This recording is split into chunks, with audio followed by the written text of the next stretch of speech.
All right, welcome to The Explainer. Today we're going to do a reality check on artificial intelligence. The date is Tuesday, January 6, 2026, and we need to talk about where things really stand. You know, all that initial speculative frenzy, the endless demos, the breathless promises? Yeah, that's pretty much over. The hype has cooled way down. But what's replacing it? Well, that's actually way more interesting. We're talking about real substance, hardcore strategy, and a bunch of high-stakes battles being fought on a whole lot of different fronts. So yeah, let's dive right in. We are officially in what you could call the pragmatic era of AI. As Microsoft's Satya Nadella likes to say, we're moving from just spectacle to actual substance. And this new era, it's really defined by conflict and a massive competition for everything. Market dominance, technological superiority, and even societal control. So the first front in this war is the corporate battleground. This is where the titans of tech are rolling out some wildly different strategies to try and win you over. Okay, check this out, because the contrast in strategies here is just stark. You've got Microsoft playing this long game, right? They're focusing on building AI systems that slide right into the tools you're already using every single day.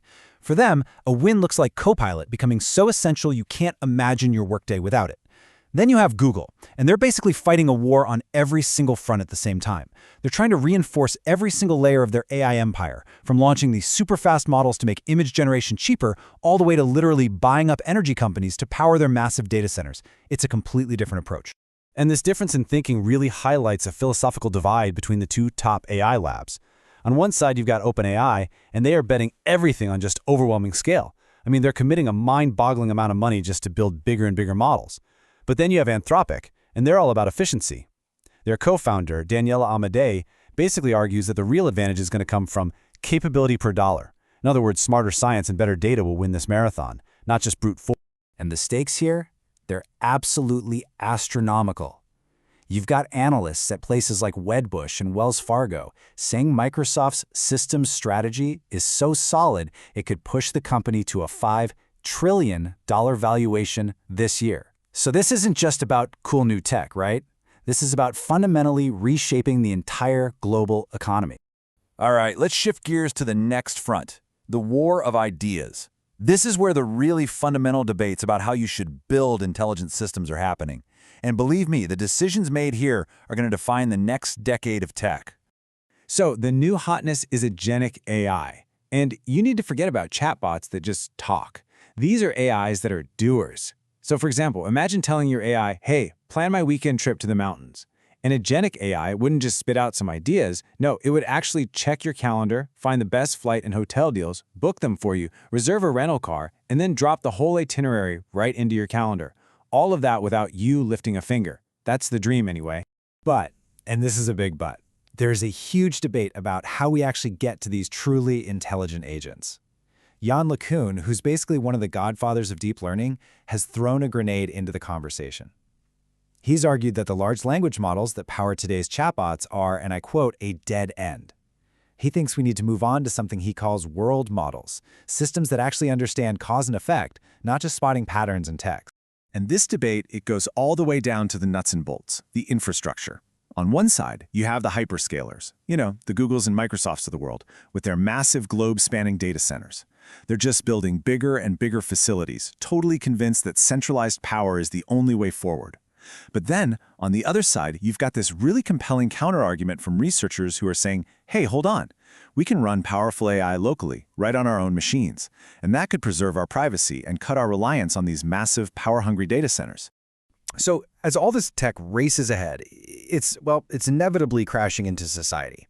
And this is creating a kind of reckoning, right? A moment where all the promise of innovation is smashing up against this urgent need for accountability and just some good old-fashioned common sense. And sometimes this collision is just completely absurd. There was an AI tool helping police draft reports out in Utah, and it hallucinated that an officer shape-shifted into a frog. Why? Because it overheard the movie The Princess and the Frog playing in the background. Now that's hilarious, right? But then you stop and realize this tech is creating official records. Without a human double-checking everything, fiction can literally become fact. And sometimes it gets deeply serious. Just look at this timeline of the escalating crisis on Platform X. They rolled out these powerful AI image tools without enough guardrails, after they'd already gotten rid of their safety teams, and it led directly to a massive child safety failure, one that sparked a genuine international emergency.